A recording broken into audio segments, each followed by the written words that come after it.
नमस्ते मित्रों, कथा निधि चैनल पर बहुत बहुत स्वागत है। हमारी आज की कहानी का नाम है धोखा। जाने माने लेखक केशवर अंजुम द्वारा लिखी गई लघु कथा धोखा। तो आइए शुरू करते हैं। ग्रेजुएशन के रिजल्ट कभी भी आ सकते थे। कहकशा को फिक्र थी कि रिजल्ट अच्छे से आ जाए तो आगे के लिए कोई बेहतर कॉलेज मिल जाएगा। आज से 30 साल पहले इंटरनेट तो था नहीं कि इधर वेबसाइट पर रिजल्ट लोड हो और उधर मीलों दूर घर बैठे हम देख पाएं। न्यूज़पेपर में रिजल्ट आता था, वो भी अगर हॉकर की मेहरबानी से किसी दिन नहीं आया और उसी दिन रिजल्ट आ जाए तो क्या होगा। इस कस्बे में न्यूज़पेपर पाना भी मुश्किल ही था। हॉकर 100 बार कहने पर भी कोई न कोई बहाना करके नागा कर ही देता था। एक ही न्यूज़ एजेंसी थी और उसके मालिक का बेटा ही न्यूज़पेपर डालता था, तो लाख बार कहने पर भी महीने में 3-4 दिन न्यूज़पेपर का नागा होता ही होता था। इसी फिक्र ने कहकशा को परेशान करके रखा था कि अगर रिजल्ट आ गया और उसे पता न चला तो आगे के एडमिशन का क्या होगा। कहीं तारीख न निकल जाए, कहीं सीटें न भर जाए। तरह तरह के अंदेशों ने दिमाग को मथ कर रख दिया था उसके। सारे अंदेशों को खत्म करते हुए कहकशा का रिजल्ट आ गया और हॉकर ने रिजल्ट वाले दिन पेपर भी पहुंचा दिया। कहकशा ने शानदार ग्रेड से ग्रेजुएशन कर लिया। इसी बीच किसी जरूरी काम से कहकशा के पापा का भोपाल जाना हुआ। कहकशा भी साथ हो ली। भोपाल में कहकशा के दादी दादा अपने बड़े से पुश्तैनी मकान में उसकी बुआ और चाचा के साथ रहते थे। कहकशा को आगे की पढ़ाई के लिए भोपाल ही आना था। जाहिर था उसके पापा उसे शर्त पर आगे पढ़ाने राजी हुए थे कि वो अपने दादा दादी के पास ही रहकर आगे की पढ़ाई करेगी। हालांकि कहकशा के पापा खुद एक सरकारी नौकरी में थे, ऊंचा ओहदा था, पर लड़कियों के मामले में उनकी सोच यही थी कि उन्हें किसी न किसी के संरक्षण में ही रहना चाहिए। हॉस्टल में लड़कियों के साथ कोई बड़ा तो रहता नहीं, कहीं कोई ऊंच नीच हो जाए तो क्या होगा। बहरहाल कहकशा और उसके पापा ट्रेन में सवार होकर भोपाल आ गए। 3 घंटे का सफर कब खत्म हो गया पता ही न चला। खुशी खुशी स्टेशन पर उतरकर रिक्शा किया गया और अपने पुश्तैनी मकान को चल पड़े। घर पहुंचे तो बड़े दरवाजे पर ताला लटक रहा था। ये तो एकदम नामुमकिन सी बात थी, क्योंकि घर के सारे लोग एक साथ कभी भी बाहर नहीं जाते थे। दादाजी की उम्र भी 80 बरस हो गई थी। उन्हें हाई ब्लड प्रेशर और हाई शुगर की भी शिकायत थी। दोनों घबरा गए कि कहीं दादाजी को अस्पताल तो नहीं ले जाना पड़ गया। पर पड़ोसियों से पूछने पर जो पता चला उससे तो कहकशा और उसके पापा के होश ही उड़ गए।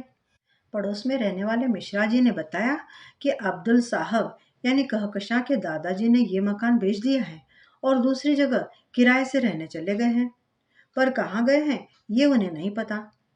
कहकशा और उसके पापा हमजा साहेब को अपने कानों पर यकीन नहीं हुआ। ये बात ऐसी थी जैसे कहा जाए कि सूरज पूरब से नहीं पश्चिम से निकला है। अब्बा ने मकान बेच दिया। हमजा साहब खुद से सवाल पूछते रहे।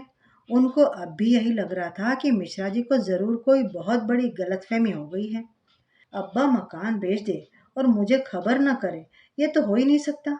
दुनिया इधर की उधर हो जाए, ये हो नहीं सकता। मेरे अब्बा मुझे इतना बड़ा धोखा तो नहीं दे सकते।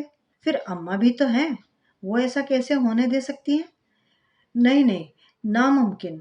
जरूर कोई और ही बात है। जरूर अब्बा अम्मा किसी परेशानी में हैं, मुझे तकलीफ नहीं देना चाहते होंगे, इसलिए नहीं की होगी खबर। पर मैं तो उनका बड़ा बेटा हूँ, मेरा फर्ज है उनकी तमाम दिक्कतों को दूर करने के सब जतन करूं। मैं दूंगा अपने माँ बाप का साथ। अम्मा अब्बा कहाँ है, मुझे उनके पास ले चल बेटा, हमजा साहब ने कहकशा से कहा। पापा संभालिए खुद को, पता करते हैं हम लोग कहाँ है दादा दादी, आप थोड़ी हिम्मत तो रखिए। कहकशा को भी तो कुछ समझ में नहीं आ रहा था।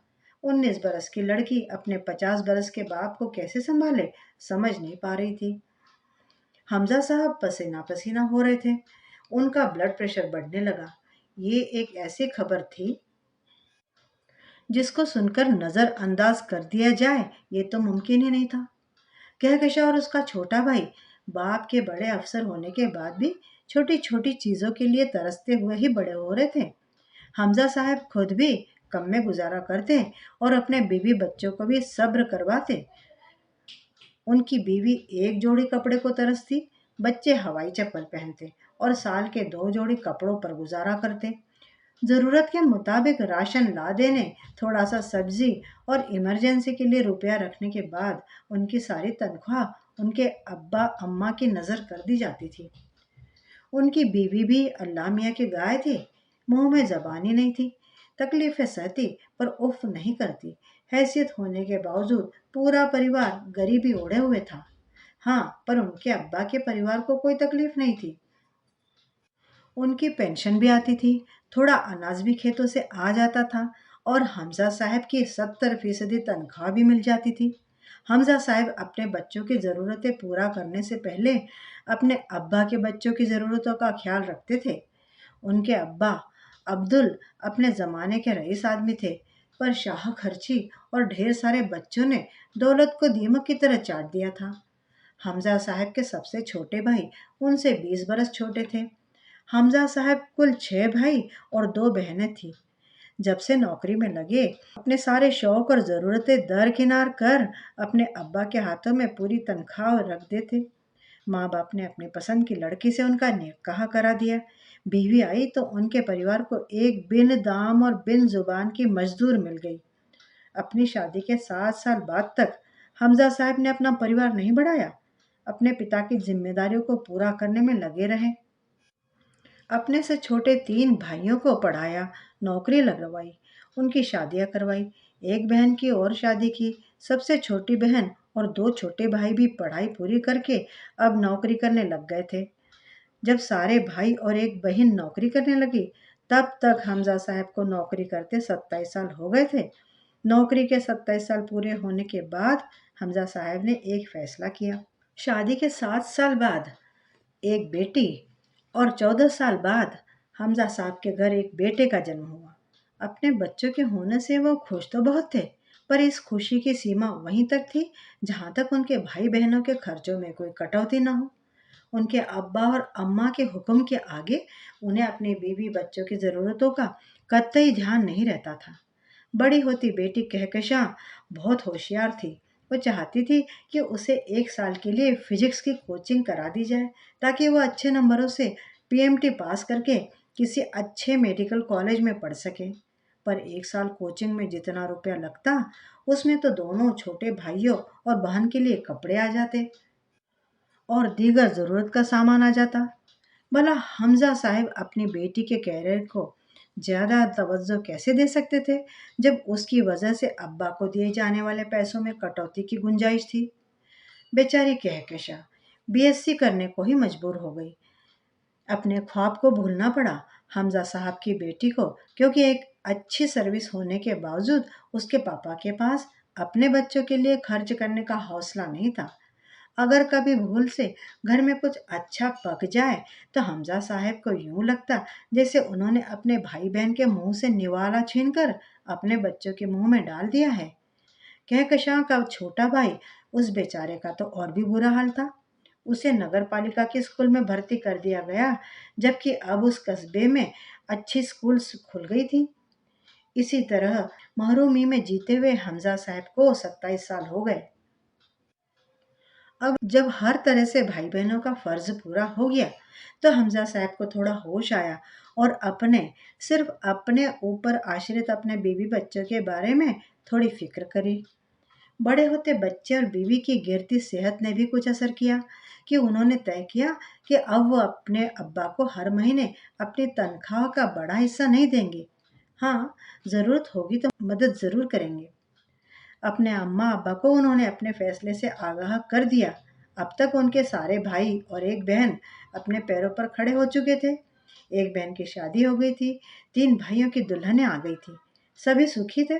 अब उनको भी थोड़ा सुखी होने की जरूरत महसूस होने लगी। उन्हें भी हक था थोड़ा सुखी होने का। चाहे मुंह से कभी भाप न निकाली हो, पर दिल ही दिल में हमजा साहब सोचते थे कि उनके बाकी भाई भी कमाते हैं, तो वो अम्मा अब्बा की जिम्मेदारी में अब हाथ क्यों नहीं बटाते। लेकिन अपने भाइयों से या अम्मा से इस बात का जिक्र कभी कर न पाए। उनको उनकी अम्मा और अब्बा ने यूं तैयार किया था कि उनको खुद पर भी खर्च करना गुनाह लगता था। पूरी तरह ब्रेन वॉश किए जा चुके थे, पर अब अपने बच्चों की निगाहों में उठते सवाल उन्हें बेचैन करने लगे थे। छोटा बच्चा 3 पहिया साइकिल की जिद करते करते 2 पहिया साइकिल की मांग करने लगा, पर उसकी मांग पूरी नहीं की गई कि हमजा साहब की बहन को विविध भारती सुनने रेडियो की जरूरत थी। कहकशां ने स्कूल में सिर्फ 2 जोड़ी कपड़ों में अपनी पढ़ाई पूरी कर ली कि हमजा साहब के छोटे भाई की क्रिकेट किट ज्यादा जरूरी थी। बहन भाई के शौक और बेजा जरूरतें पूरी करते करते अपने बच्चों की आंखों के ख्वाब चुराते चुराते हमजा साहेब अब शर्मिंदा होने लगे थे। उनके सामने ये सवाल मुंह बाएं खड़ा था कि कब तक मैं यूं ही भंवर में उलझा रहूंगा। आखिर मैंने शादी की ही क्यों है? आखिर मेरी जिम्मेदारियां कब पूरी होंगी? मैं कब अपने बीवी बच्चों को अच्छा खिला और अच्छा पहना पाऊंगा? अब्बा भी दूसरे भाइयों को हाथ बटाने नहीं कह रहे हैं। इसी सोच में उलझे हुए आखिरकार उन्होंने अपने दिल की बात अपने माँ बाप से कह ही दी। बहुत हिम्मत और जी कड़ा करके हमजा साहब ने आखिर अपने अब्बा से ये गुजारिश की कि अब हर महीने दी जाने वाली रकम बंद करने की इजाजत दे। इस बात को सुनकर हमजा साहब के अब्बा खामोश हो गए। न तो हाँ कही और न ही ना कह पाए। हमजा साहब अपने घर लौट आए। उन्हें अफसोस हो रहा था कि वो अपने माँ बाप को मुखातिब कर पैसा न दे पाने की बात कहने पर मजबूर हो गए, पर तसल्ली भी थी कि 27 साल यानी कि एक पूरी जिंदगी उन्होंने अपना फर्ज बखूबी निभाया। वो अभी भी अपने माँ बाप की खिदमत करना चाहते थे, इसलिए उन्होंने उनसे गुजारिश भी की कि वे दोनों उनके साथ चल कर रहें। पर उनकी अम्मा ने ये कहकर कि वो अपने छोटे बेटा और बेटी को छोड़कर कहीं नहीं जाएंगी, उनकी बात मानने से इनकार कर दिया। हालांकि हमजा साहब का छोटा भाई भी अब तक 29-30 साल का हो गया था। सबसे छोटे इन दोनों भाइयों ने उन्हें बहुत परेशान किया। दोनों अपने अम्मा अब्बा के दुलार में ज्यादा पढ़ लिख नहीं पाए। एक भाई ने किसी तरह मैट्रिक पास भी कर ली, पर दूसरा तो 8वीं के बाद पढ़ाई करने पर राजी ही नहीं होता था। इन दोनों को व्यापार करना था, जिसका सरमाया भी हमजा साहब को ही जुटाना पड़ा। दोनों छोटे भाई चाहते थे कि वो मुर्गी और अंडे बेचने का धंधा करें। पुश्तैनी घर में बहुत जगह थी। 3 मंजिला हवेली ही थी, जिसमें लगभग 8-9 हजार स्क्वायर फीट का खुला आंगन भी था। ऊपरी दोनों मंजिलें खाली पड़ी थी। हमजा साहब ने अच्छी नस्ल की करीब 150 मुर्गियां और कुछ मुर्गे खरीदे और उनके भाइयों के तिजारत का रास्ता खोल दिया। 6 महीने बाद सारे मुर्गी मुर्गे अल्लाह को प्यारे हो गए और इस तरह से ये धंधा ठप हो गया, बंद हो गया। नहीं किसी बीमारी से नहीं, बल्कि शाही मेहमान नवाजी ने मुर्गियों को जन्नत का रास्ता दिखा दिया। जो भी आता उसे इसरार से मुर्ग बिरयानी और मुर्ग कोरमा पेश किया जाता। हमजा साहब को जब ये पता चला तो उन्होंने एतराज किया, पर उनकी अम्मा आड़े आ गई कि बूढ़े बाप के छोटे बच्चों को अपने पैसों का रुआब मत दिखाओ। बहरहाल 2 एक जगह और किस्मत आजमाने और बड़े भाई के पैसे डुबोने के बाद हमजा साहब के छोटे भाइयों को अक्ल आई। 8वीं पास वाले ने किसी तरह मैट्रिक पास किया और दोनों छोटे भाई ले दे के बिजली के महकमे में बाबू भर्ती हो गए। अब तक हमजा साहब भी समझ गए थे कि जिम्मेदारी का जुआ उनके सिर डाल के बाकी के भाई अपनी जिंदगी आराम से जी रहे हैं। उनके बच्चे अच्छा खाते हैं, अच्छा पहनते हैं और अच्छे स्कूलों में पढ़ रहे हैं, और हमजा साहब के बच्चे एक एक चीज को तरसते बड़े हो रहे थे। एक और बात ने हमजा साहब को सोचने पर मजबूर कर दिया था। 3 साल पहले उनके सबसे छोटे भाई का अपेंडिक्स का ऑपरेशन हुआ था। जाहिर बात है हमजा साहब ने ही खर्चा उठाया। उन्होंने अपने बीवी बच्चों से कहा कि आप सब घर पर ही रहो, मैं अकेला भोपाल जाकर पैसे दे आता हूँ। देखभाल के लिए तो वहाँ लोग हैं ही। ट्रेन की टिकट के जो पैसे बचेंगे वो भी अम्मा को दे दूंगा। उनकी फरमाबरदार बीवी ने कहा भी कि अगर मैं नहीं जाऊंगी तो अम्मा और बाकी ससुराल वाले एतराज करेंगे, पर शौहर के समझाने पर आखिर वह राजी हो गई और इस तरह टिकट के रुपए बचाकर हमजा साहब अपनी अम्मा को दे आए। कुछ वक्त के बाद हमजा साहब की बीवी बहुत बीमार हो गई। उनका हिस्टेक्टॉमी का ऑपरेशन होना था, जिसके लिए उन्हें भोपाल जाना पड़ा। सास ससुर ननद देवर कोई भी ससुराली न तो उनको अस्पताल देखने गया, न ही घर से उनके लिए खाना भेजा गया। वजह ये बताई गई कि क्योंकि बड़ी बहू हमारे लड़के के ऑपरेशन होने पर उसकी मिजाज पुर्सी को नहीं आई थी, तो हम भी उसे देखने नहीं जाएंगे। ऐसी और भी ना जाने कितनी बातों से हमजा साहब का दिल कितनी ही बार टूटा, पर फिर भी वो इन सब बातों के बावजूद अपने माँ बाप के फर्मा बरदार बने रहे। कभी एक लफ्ज भी एतराज का उनके मुंह से नहीं निकला, पर दिल में ये बात बैठती गई कि कहीं कुछ जिंदगी की किताब के पन्नों पर स्याही बिखर रही है, कुछ जिंदगी के हिसाब में भूल हो रही है। पुराने मोहल्ले में पता नहीं चला कि हमजा साहब का खानदान कहाँ गया, तो बेहाल हमजा साहब को संभालते हुए कहकशां ने उन्हें मिश्रा जी के घर बैठाया और खुद अपने दादा दादी को ढूंढने निकल पड़ी। कहकशां को हमजा साहब अकेले जाने देने में डर रहे थे कि भोपाल इतना बड़ा शहर है और बच्चे ने कभी सारे रास्ते भी देखे नहीं है। पर मिश्रा जी की बेटी उसके साथ होली, जो कि कहकशां की ही हम उम्र थी। मिश्रा जी को भी ये जानकर बड़ी हैरत हुई कि जो बेटा अभी तक अपनी कमाई इन पर यूं लुटाता रहा, उसे ही मकान बेचने के बारे में अंधेरे में रखा गया। उन्होंने हमजा साहब से कहा भी कि भाई, हम तो सोच रहे थे कि आप भी इस फैसले में शामिल हैं। खरीदार कब आए और कब सौदा हुआ, ये हम मोहल्ले वालों में से किसी को पता नहीं चला। अब पता चल रहा है कि आप भी नहीं जानते।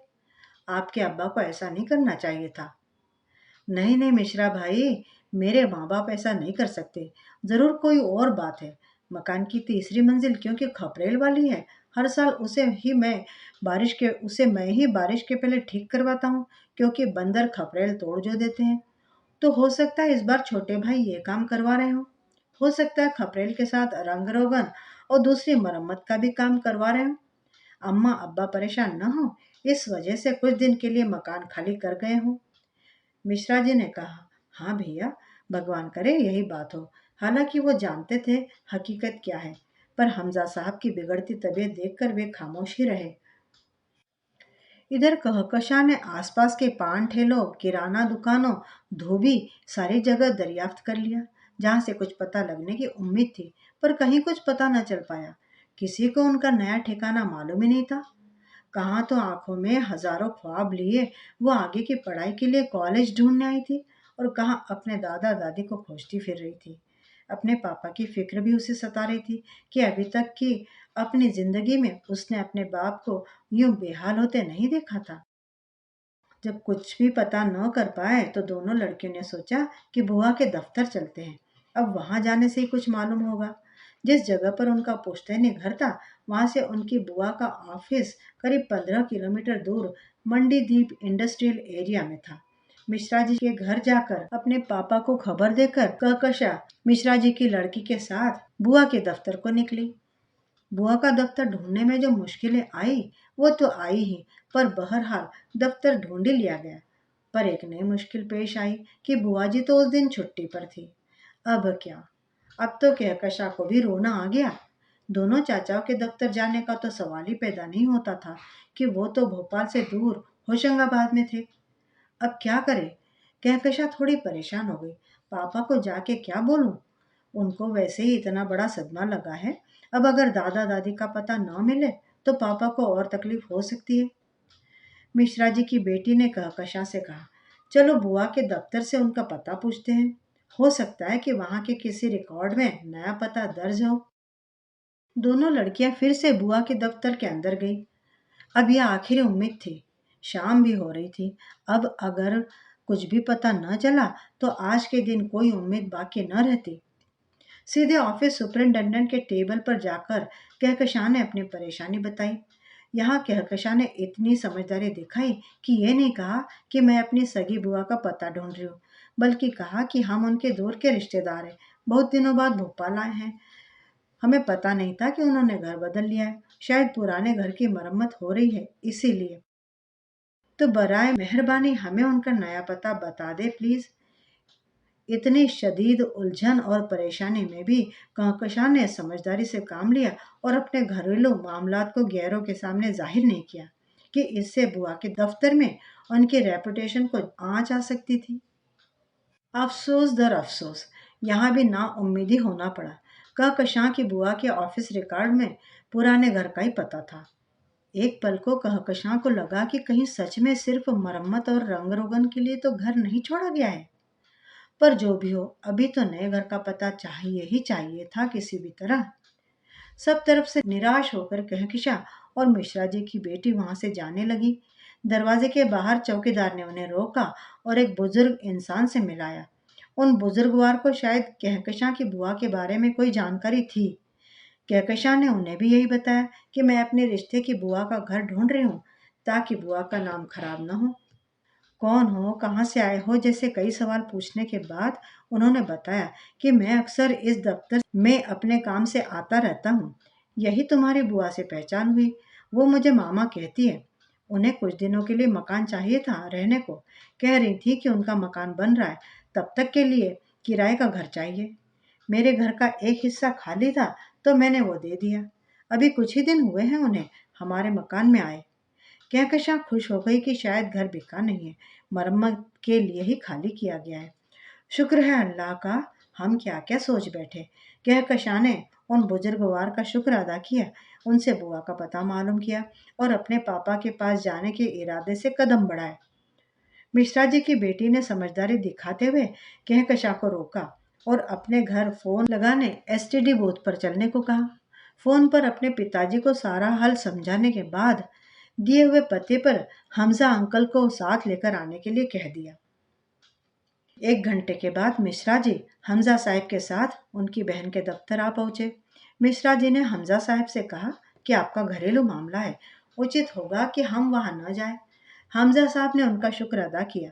مشرا جی اور ان کی پوتری اپنے گھر کو واپس ہو لیے اور حمزہ صاحب اپنی بیٹی کے ساتھ اپنے ابا کے گھر کو چل پڑے۔ عبدال صاحب کہکشاں کے دادا اپنے بڑے بیٹے اور پوتی کو یوں اچانک دیکھ کر خود کو ضبط نہ کر پائے اور پھوٹ پھوٹ کر رونے لگے۔ اپنے باپ کو یوں روتا دیکھ کر حمزہ صاحب سے برداشت نہ ہوا اور ان کی آنکھوں سے بھی آنسو بہنے لگے۔ گھر میں صرف ان کے اماں اور ابا ہی تھے، دونوں چھوٹے بھائی ہوشنگ آباد میں تھے، بہن کہیں باہر گئی تھی۔ حمزہ صاحب انتظار میں تھے کہ اماں یا ابا خود ہی گھر چھوڑنے کی وجہ بتائیں گے، پر بیٹے سے اس طرح ملاقات ہونے کے بعد بھی دونوں خاموشی بنے رہے، اس بارے میں کچھ بھی نہیں کہا۔ حمزہ صاحب اپنے ابا کو یوں روتے دیکھ کر اندازہ لگا رہے تھے کہ کچھ بات تو ضرور ہے۔ اگر تو صرف مرمت کرنے گھر خالی کیا جاتا تو ابا روتے کیوں؟ پر اپنے ماں باپ کے احترام میں خاموش رہے۔ وہ چاہتے تھے کہ یا تو اماں خود بتا دے یا بھائی بہن کوئی آئے تو اس سے پوچھے۔ حمزہ صاحب کی اماں اپنے بڑے بیٹے سے بدگمان سی لگی۔ جہاں ان کے ابا اپنے بیٹے کو گلے لگا کر جذباتی ہو گئے تھے، وہیں ان کی اماں بالکل عام طریقے سے ملی۔ حمزہ صاحب اور کہکشاں دن بھر کے تھکے تھے۔ سفر کی تھکان کے ساتھ ساتھ اس عجیب قصے سے گزرنے سے دماغی تھکان بھی حاوی ہو گئی تھی۔ کہکشاں کچن میں جا کر چائے ناشتہ بنا لئی۔ شام پورے شباب پر تھی۔ کھا پی کے باپ بیٹی 2 پل کو آرام کرنے لگے۔ یہ کرائے کا مکان صرف 2 کمروں کا تھا۔ سامنے کے کمرے کو بیٹھک بنایا گیا تھا اور بیچ کے کمرے میں 2 پلنگ لگے تھے۔ بیچ کے کمرے سے ہی لگا ہوا باورچی خانہ تھا۔ چھوٹی سی جگہ پر بنا چھوٹا سا مکان، کہاں اتنے بڑے گھر میں رہنے والے اماں ابا اور کہاں یہ مرغی کا دڑبا۔ خدا جانے کیا وجہ ہے ایسے یہاں رہنے کی۔ ابھی بھی شرون کمار کے دل میں ایک آس بندھی ہوئی تھی کہ میرے ماں باپ کچھ غلط نہیں کر سکتے۔ سوچتے سوچتے حمزہ صاحب نیند کے آغوش میں سما گئے۔ کہکشاں بیچاری تو کب کی ہی سو گئی تھی۔ کچھ پھسپھسانے کی آوازوں سے حمزہ صاحب نیند سے بیدار ہوئے۔ کچھ عجیب سی آوازیں تھیں۔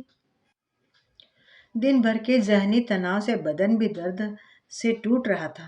نیند تو کھل گئی تھی پر تھکان نہیں اتری تھی۔ حمزہ صاحب نے وقت دیکھا، صبح کے 7 بج چکے تھے۔ تھوڑی دیر میں عشاء کی نماز کا وقت ہو جاتا، انہوں نے سوچا، پر یہ کیسی آوازیں تھیں؟ حمزہ صاحب اٹھ بیٹھے۔ آوازیں باورچی خانے سے ہی آ رہی تھی۔ کہکشاں ابھی بھی گہری نیند میں تھی۔ حمزہ صاحب نے دھیان سے سننے کی کوشش کی۔ آوازیں صاف نہیں تھی، بہت دھیرے دھیرے بولا جا رہا تھا۔ اچانک انہیں اپنا نام سنائی دیا۔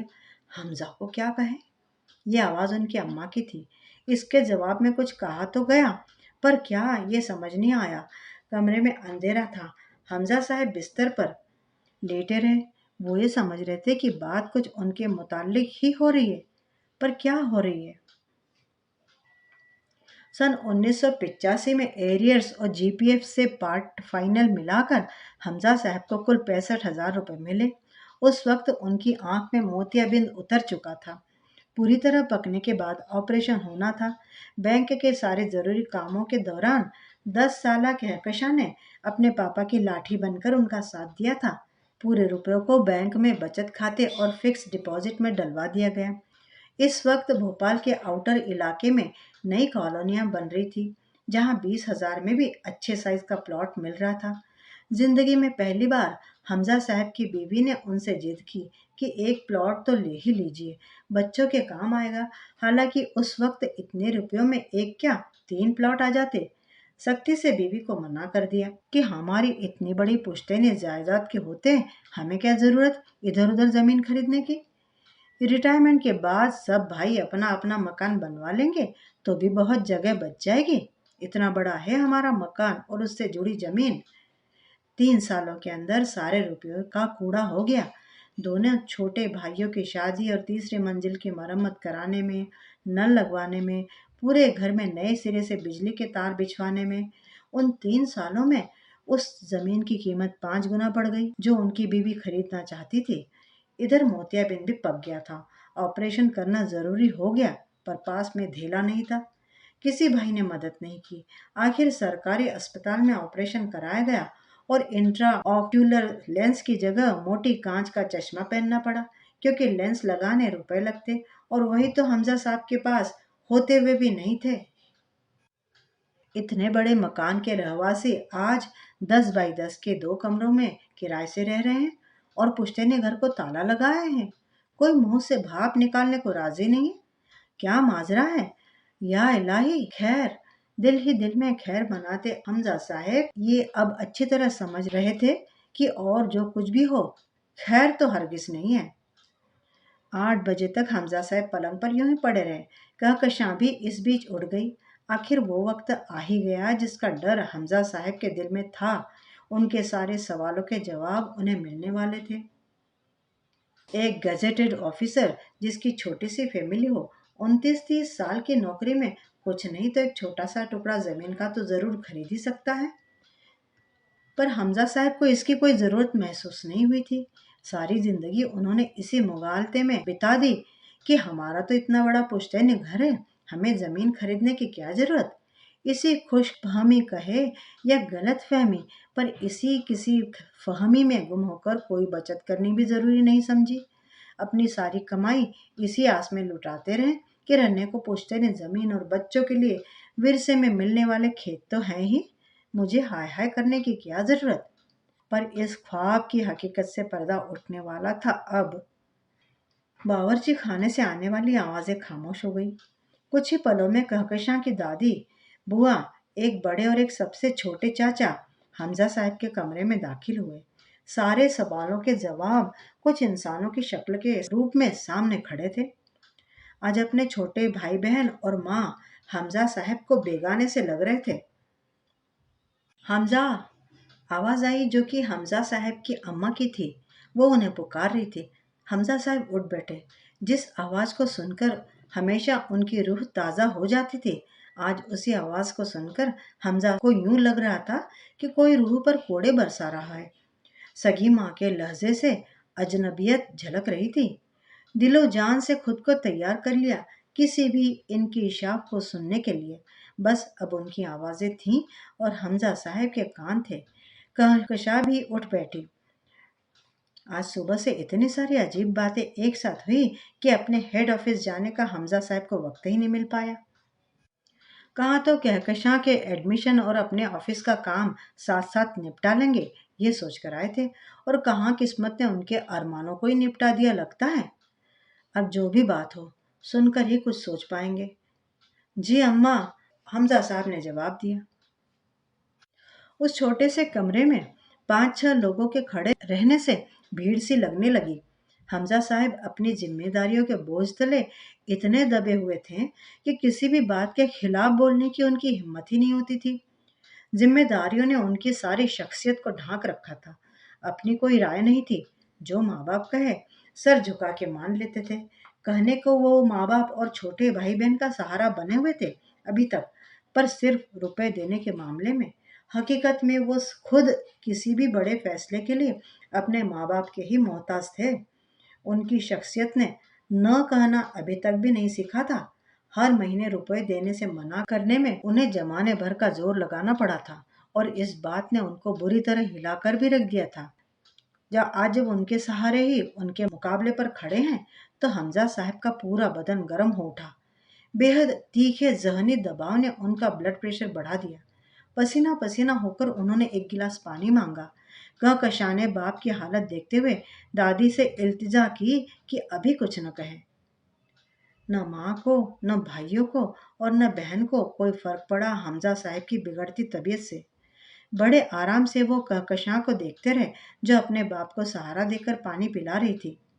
हमजा साहब की ऐसी हालत थी जैसे कोई लुटा पिटा आदमी ये जानने के बाद भी कि वो लुट गया है, इस आस में रहता है कि शायद उसका सब कुछ वापस मिल जाए।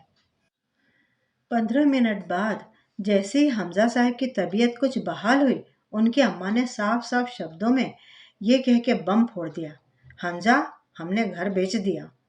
अल्फाज थे कि जहर बुझे तीर। जिस घर में बचपन बीता, पढ़े लिखे, शादी की, जिसके आसरे कभी जमीन लेकर खुद का मकान बनाने की बात सोची भी नहीं, वो मकान, वो बाप दादा की थाती बिक गई।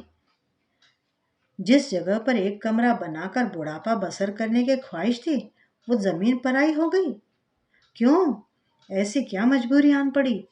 अब तो सब खुद मुख्तार है, किसी को कोई रोजगार की तकलीफ नहीं है, फिर यह फैसला क्यों लिया?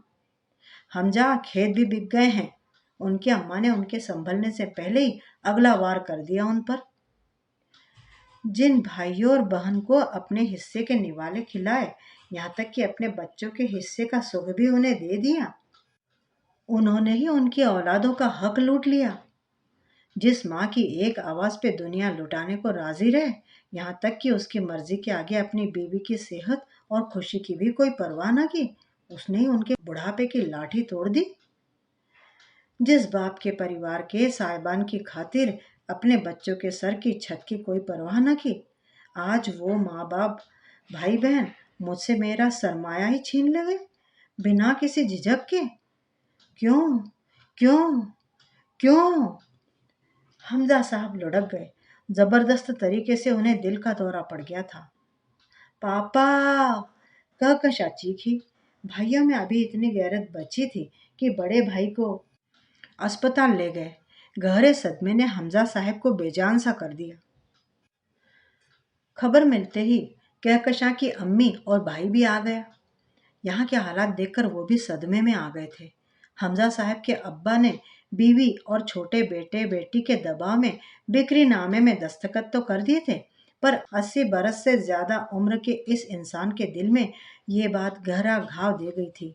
उन्हें ये हमेशा लगता था कि बड़े बेटे को बिना बताए और उसकी राय लिए बिना जायदाद बेचना उस बेटे के साथ बहुत बड़ा धोखा है, जिसने अपनी और अपने बीवी बच्चों की ख्वाहिशों और ज़रूरतों की परवाह किए बिना हमेशा अपने अब्बा की जिम्मेदारियों का बोझ उठाया है। पर अपनी बीवी और बिन ब्याही बेटी के दबाव में, जिनका साथ हमजा साहब के छोटे भाई भी दे रहे थे, वो मजबूर हो गए थे। जो भी मजबूरी रही हो, जायदाद तो बिक ही गई थी, और अब हमजा साहब अस्पताल में पड़े थे। उनके अब्बा, जो अपने दिए धोखे से अपने ज़मीर की अदालत में पशेमान खड़े थे, अपने बेटे की इस हाल के लिए खुद को जिम्मेदार मान रहे थे, अब और जहनी दबाव को सह न सके और अपनी बीवी बेटी और छोटे बेटे से नाराज होकर सोए तो सोते रह गए। हमजा साहब अभी भी अस्पताल में ही थे। उनकी हालत ठीक नहीं थी। डॉक्टर के कहने पर उनसे इतनी बड़ी बात छुपानी पड़ी। अब्बा चले गए। हमजा साहब जब अस्पताल से आए तो उन्हें ये पता चला। गम और गुस्से से उनका बुरा हाल हो गया। बच्चों के जैसे फूट फूट कर रोए। अपनी बीवी पे पर भी बेहद गुस्सा हुए कि उनको उनके अब्बा के आखिरी दीदार से महरूम क्यों किया। पर जाने वाले के साथ कोई नहीं जाता। थक हार कर के सब्र करना ही पड़ता है। थके, मायूस, गमगीन दिलों के साथ हमजा साहेब और उनका परिवार अपने घर वापस चला गया।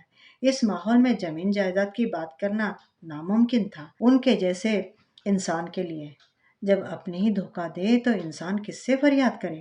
خدا کے آگے جھک کر اپنے دل کا سکون ڈھونڈنا ہی آخری راستہ رہتا ہے، اور وہی صحیح بھی ہے۔ کہکشاں کی امی اپنے پریوار کے سکون و چین کی دعائیں کرتی رہتی۔ کہکشاں کی آگے کی پڑھائی کا بھی تو سوچنا تھا۔ بھوپال کے کسی کالج میں ایڈمیشن اور ہاسٹل کا فارم اپنی سہیلیوں کے معرفت ڈلوا دیا کہکشاں نے۔ 15 دنوں کے بعد کہکشاں ہاسٹل چلی گئی۔ اس کا ایڈمیشن ہو گیا تھا۔ خرچ بچانے حمزہ صاحب اسے اپنے ماں باپ کے ساتھ رکھنا چاہ رہے تھے، پر حالات بری طرح سے بدل چکے تھے۔ ابا کے 40ویں کے بعد حمزہ صاحب کے لیے ایک نئی مصیبت آئی۔ ان کی اماں کی جانگ کی ہڈی ٹوٹ گئی۔ آپریشن ہوا اور پاؤں میں راڈ ڈال دی گئی، پر اس زمانے میں بڑھاپے میں ٹوٹی ہڈی کا ٹھیک ہونا ناممکن ہی تھا، اور اماں چلنے پھرنے سے معذور ہو گئی۔ لیکن اب کیا ہو؟ کیا یہ صحیح وقت ہے اپنے حصے کی بات کرنے کا؟ نہیں، حمزہ صاحب کے ضمیر نے انہیں اس وقت ایسی بات کرنے کی اجازت نہیں دی، اور وہ خاموش ہی رہ گئے۔ لگ بھگ 2 ماہ بیتنے کے بعد وہ پھر سے بھوپال گئے، اماں سے ملنے اور بھائی بہنوں سے اپنے حصے کی بات کرنے۔ تیزی سے بدلے حالاتوں نے ان کی اماں کے ذہن کو متھ کر رکھ دیا تھا۔ جائیداد بکوانے میں اپنے چھوٹے بیٹے اور بیٹی کا ساتھ دینے کے بعد بھی ان کی اماں کے دل میں بھی ایک پھانس چبھی تو ضرور تھی، اپنے بڑے بیٹے کو دھوکہ دینے کی۔ پھر شوہر کا ناراض اور غمزدہ ہو کر اچانک موت ہو جانا، خود کا پاؤں ٹوٹ جانا اور پوری طرح ٹھیک نہ ہو پانا، ان سب باتوں کو انہوں نے خدا کی ناراضگی کی علامت جانا اور دل پہ لے لیا۔ ان کا دماغی توازن بگڑ گیا، یادداشت خراب ہو گئی، کبھی سب یاد آتا، کبھی پوری طرح ہر بات بھول جاتی۔ انہیں ایلیوژن ہونے لگا، گزر چکے لوگ دیکھنے لگے اور باقاعدہ ان سے باتیں کرنے لگی۔ اب ان کا یہ حال ضمیر کی لعنت ملانت سے ہوا یا دوائیں کچھ غلط اثر کر گئیں، بہرحال اب وہ عام دنوں جیسی نہیں رہ گئی۔ اب تک بات ٹلتی جا رہی تھی، پر خود کی بگڑی طبیعت، باپ کی موت اور ماں کے اس حال تک پہنچنے کے بعد حمزہ صاحب اب اور خاموش نہ رہ سکے اور اپنی چھوٹی بہن سے اپنے حصے کی بات کرنے مجبور ہو گئے۔ اس بہن سے جو ان سے 16 برس چھوٹی تھی اور جس کا نہلانا دھلانا تک انہوں نے کیا تھا، جو ان کی انگلی پکڑ کے بڑی ہوئی تھی۔ آج اسی کے سامنے یہ بڑا بھائی خود کے حق کے لیے فریادی بنا کھڑا تھا۔ بڑے بھائی کو لوٹنے والے ان چھوٹے بھائی بہنوں نے اپنے مرے ہوئے ضمیر کے ساتھ اپنے بڑے بھائی کو صاف انکار کر دیا ان کا حصہ دینے۔ ابا نے گھر اور کھیت بیچے، انہیں کے پاس جا کے مانگو، ہم کہاں سے دے؟ اس بے غیرتی بھرے بیان کے بعد سادگی اور شرافت سے زندگی گزارنے والے حمزہ صاحب کیا کر سکتے تھے؟ ماں باپ نے ذمہ داریاں ڈال ڈال کے اور ہمیشہ جھکنا سکھا سکھا کے ان کی شخصیت کو ویسی بنا ریڑھ کا باپ بنا دیا تھا۔ لٹے پٹے، دھوکہ کھائے اور اپنا سب کچھ گنوائے حمزہ نے آج اپنے بچوں کا حق بھی گنوا دیا۔ لوٹ گئے اپنے گھر، اسی بیوی کے پاس جس کے ارمانوں کے خون سے انہوں نے اپنے بھائی بہنوں کی زندگی میں رنگ بھرے تھے، انہیں بچوں کے پاس جن کی زندگی کے رنگ آج ان بھائی بہنوں نے چھین لیے تھے۔ اگر آپ کسی حقدار کا حق مار کے ناحق کو دو گے تو وہی ناحق ایک دن آپ کے حق پہ بھی ڈاکہ ڈالے گا۔ یہی اسی لیے تو کہتے ہیں پہلے گھر میں دیا جلاؤ پھر مسجد میں۔ ساری زندگی لٹانے کے بعد حمزہ صاحب نے یہ سبق تو سیکھا، حالانکہ دیر آئے درست آئے، پر چڑیا تو کھیت چگ ہی گئی نا۔ اندھا بھروسہ لے ڈوبا۔ بیوی جب آتی ہے تو کئی مرد اس کو پرائے گھر سے آئی ہے اور مجھے میرے ماں باپ بھائی بہن سے دور کر دے گی، اس پوروگرہ میں رہتے ہیں۔ یہی بےہودی سوچ اکثر آدمی کو نقصان پہنچاتی ہے کئی بار، اور وہ دوسروں کو بساتے بساتے خود کا گھر اجاڑ لیتے ہیں۔